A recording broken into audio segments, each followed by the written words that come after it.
आज की इस वीडियो में मैं आपको गोल्ड का एक ऐसा इंडिकेटर बताऊंगा जो कि आपको बाय और सेल का सिग्नल फराहम करेगा, जिससे आपकी जो ट्रेडिंग होगी वो बहुत ही आसान हो जाएगी।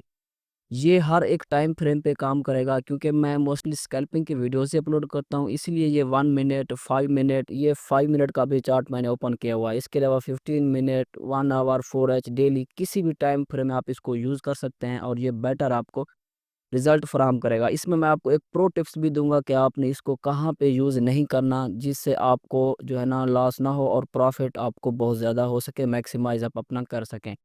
लेकिन मैं आपको एक चीज़ बताना चाहता हूँ कि आपने गोल्ड में ट्रेडिंग शुरू करने से पहले 7 रूल्स हैं, उसको आपने कहीं पर लिख लेना है। अगर इनको आप फ़ॉलो नहीं करेंगे तो आप कभी भी फिर प्रॉफ़िटेबल ट्रेडर जो है ना वो नहीं बन पाएँगे। मेरी इस बात को आपने याद रखना है। जिनमें जो सबसे पहली बात है वो मैं आपको बता देता हूँ कि जैसे ही आप अपना चार्ट को ओपन करें ना, आप सबसे पहले लेवल मार्क किया करें।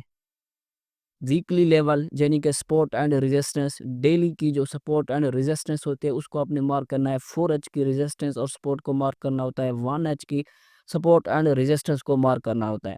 तो उम्मीद है ये मेरी अब बात आपको समझ में आ गई होगी। लेवल आपने मार्क कर लेने हैं। इसके बाद आपने कोई एक स्ट्रेटजी पे काम करना है। आज आप ऐसा करते हैं कि आज किसी एक स्ट्रेटजी पे काम करते हैं, उसको छोड़ देते हैं, दूसरे दिन, तीसरे दिन फिर किसी और नई स्ट्रेटजी पे काम करना शुरू कर देते हैं। चौथे दिन फिर आप किसी और बंदे की स्ट्रेटजी को देख के यूज़ कर लेते हैं और फिर आपको हमेशा ही लॉस रहता है। क्यों? क्योंकि आपके पास कोई एक स्ट्रेटजी नहीं होती। आप हमेशा एक स्ट्रेटजी पे काम करें और उसको पक्का करें जितना भी हो सके। इसके बाद मैं आपको बता दूँ कि जो आपने स्ट्रेटजी बनाई होगी ना, उसको बेहतर से बेहतर करने की कोशिश करें। उसमें जो मिस्टेक्स हैं उसको जो है ना इम्प्रूव करें, ताकि वो स्ट्रेटजी आपकी जो है ना मज़बूत हो जाए और जैसे ही आप अपनी स्ट्रेटजी जो आपने बनाई हुई है उसको देख के मार्केट में एंटर हों तो फ़ौरन से आपको जो प्रॉफ़िट है ना वो शुरू हो जाए। इसके बाद जो थर्ड पॉइंट है, हमेशा से जो आपने अच्छी ट्रेड ली हैं और वो प्रॉफ़िट पे गई है उसको आपने नोट करना है अपने रजिस्टर पे, अपने लैपटॉप में कि हाँ, मैंने ये ट्रेड ली और ये ट्रेड मेरे प्रॉफ़िट में गई, क्यों गई? उसकी क्या रीज़न थी? वो अपने वजह लिखनी है, ताकि नेक्स्ट टाइम अगर वो रीज़न आपको मिले तो आप ट्रेड लें और उससे भी आपको प्रॉफ़िट हो सके। और जो आपकी बैड ट्रेड गई हैं, जिससे आपको स्टॉप जो है ना लॉस हुआ है, आपका एसएल हुआ है, तो वो ट्रेड भी आपने लिखनी है कि मेरा ये एसएल क्यों हुआ है, ताकि नेक्स्ट टाइम अगर आप जो है ना उसके लिए गलती ना कर सकें। मेरी इस बात को आपने याद रखना है। 4th नंबर के ऊपर याद रखिएगा, ये जो स्कैल्पिंग होते हैं ये बच्चों का खेल बिल्कुल ही नहीं है। आप कहें कि हाँ, मैं आऊँ, मुझे कोई प्लगइन मिल जाए, इंडिकेटर मिल जाए, ये वो चीज़ें, और मैं इसको जो है ना प्रॉफ़िट करना शुरू, ये स्कैल्पिंग, मैं एक बार फिर से आपको बोल रहा हूँ, ये बच्चों का खेल नहीं है। इसको आपने एहतियात से करना होता है। बहुत सारी इसमें रिसर्च करनी पड़ती है। हाँ, ये है कि इसमें जो एसएल है ना वो बहुत छोटा होता है, जिससे आपको ये फ़ायदा हो जाता है कि आपके जो है ना बड़े टाइम फ्रेम में बड़े-बड़े जो है ना लॉस नहीं होते। इसके बाद मैं आपको बता दूँ, आपने जो है ना एक ये जो प्लगइन मैं आपको बता रहा हूँ या इंडिकेटर है, जितने भी मैं वीडियोज़ में अपलोड करता हूँ, हमेशा मैं आपको कहता हूँ कि इसमें सबसे पहले आपने अपनी रिसर्च करनी है। चाहे किसी का भी आप वीडियो देख रहे हों, कोई भी प्लग इन इंडिकेटर बता रहा हो तो आँख बंद के उस पे कभी भी आपने ट्रेड नहीं लेनी। सबसे पहले आपने अपनी रिसर्च करनी है। इसके बाद आपने इंडिकेटर में आना है जस्ट कन्फर्मेशन के लिए कि हाँ, ये इंडिकेटर अब मुझे क्या कह रहा है। ठीक है? इस बात को अपने माइंड में बिठाना है, ताकि आपकी जो ट्रेडिंग है वो आपकी इम्प्रूव हो सके। तो आइए अब जो है ना मुकम्मल तौर के ऊपर वीडियो को शुरू करते हैं। इसीलिए ये मैंने आपको बातें बताई हैं, ताकि आपकी जो ट्रेडिंग है वो आसान हो सके। लेकिन उससे पहले फ्रेंड्स, मैं आपको एक और चीज़ बताता हूँ। तो आपने इधर आ जाना है, ये मेरा चैनल है, इसको फ्रेंड्स आपने सब्सक्राइब कर लेना है, अगर आपने अभी तक सब्सक्राइब नहीं किया, ताकि मैं आपके लिए मज़ीद अच्छी वीडियो बनाता रहूँ। तो इधर आपने लिखना है फॉरेक्स फैक्ट्री।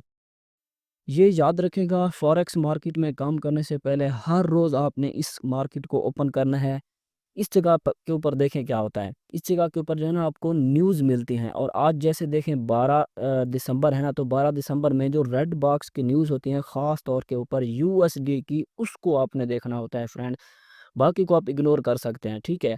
जो गोल्ड मूव करेगा वो किस न्यूज़ पे करेगा, वो यूएसडी की न्यूज़ पे ही करेगा। आज 12 तारीख है, तो ये देख सकते हैं जो है ना, ये कोर सीपीआई की न्यूज़ है, सीपीआई की न्यूज़ है, अनएम्प्लॉयमेंट क्लेम है, और उसके अलावा ईसीबी सॉरी, ये यूरो की न्यूज़ है। ये 3 मेजर न्यूज़ हैं, कोर सीपीआई, सीपीआई मंथली और अनएम्प्लॉयमेंट क्लेम। ये कितने बजे हैं? 6:30 बजे। मेरी इस बात को याद रखिएगा, हमेशा न्यूज़ से 1 घंटा पहले अगर आपने कोई ट्रेड ली हुई है तो उसे बाहर निकल आना है, या कितना भी अच्छा सेटअप बन रहा हो ना, आपने उस पे ट्रेड नहीं करनी, वो सेटअप का आपका मुझे पता है 100% फ़ेल होने वाला है। हाँ, अगर आप एक्सपर्ट हैं, आपको पता लगता है कि इस न्यूज़ से मार्केट में क्या इम्पैक्ट डालेगा, तो फिर आप उसमें पहले से इंटर हो सकते हैं और एक जो है ना बड़ी मूव को पकड़ सकते हैं। लेकिन ये बच्चों का खेल बिल्कुल भी नहीं है न्यूज़ पे ट्रेड करना। और हाँ, न्यूज़ के 1 या फिर डेढ़ घंटे के बाद आपने इस मार्केट में इंटर होना है ताकि मैनिपुलेशन सारी कुछ हो जाए, फिर जो भी सेटअप बने ताकि वो अच्छी तरीके से काम करें। तो उम्मीद है ये बात आपको समझ में आ गई होगी। अच्छा, अब आ जाते हैं जी हम अपने मेन टॉपिक पे, जो मैं आपको ये इंडिकेटर बताने वाला हूँ जो कि बाय सेल का काम करेगा।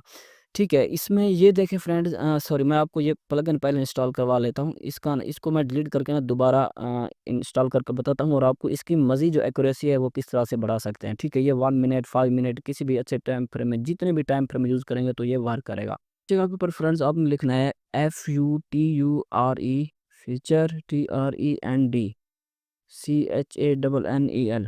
जी हाँ, तो ये आप देख सकते हैं इसका नेम जो है ना ये है, इसके ऊपर आपने क्लिक कर देना है। अगर चैट प्राइम लिखा हुआ है, याद रखिएगा चैट प्राइम को ही आपने करना है, जो इस वक़्त मैं यूज़ कर रहा हूँ। ठीक है, बाकी मैं भी इस पे आँख बाँध के मैंने कभी भी ट्रेड नहीं ली, ना मैं इनको यूज़ करता हूँ। मेरी अपनी एक स्ट्रेटजी होती है, जस्ट कन्फर्मेशन के लिए हर बंदा इसको थोड़ा बहुत यूज़ करके देख लेते हैं कि हाँ, मार्केट जो है ना इस वक़्त क्या करे या ये इंडिकेटर मुझे क्या कह रहा है। अब देखिए इस जगह के ऊपर जो है ना इसने एक सेल का सिग्नल दिया है इस कैंडल से, ठीक है।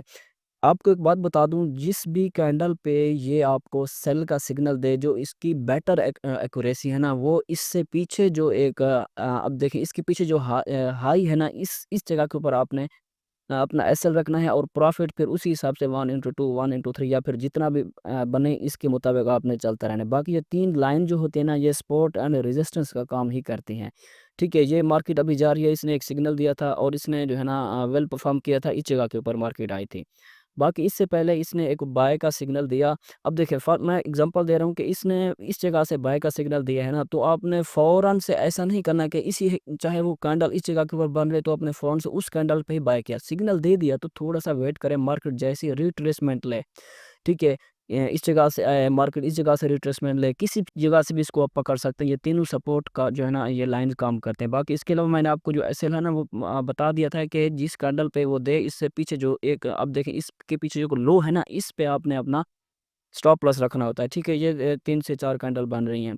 इसके ऊपर आपने रखना है रिस्क टू रिवार्ड रेशियो के लिए। बाकी ये जो एक बॉक्स आएगा इस तरह का, इसको आपने इग्नोर करना है। इसमें कभी भी आपने ट्रेड नहीं लेनी। ये एक साइडवेज़ मार्केट जो है ना होती है।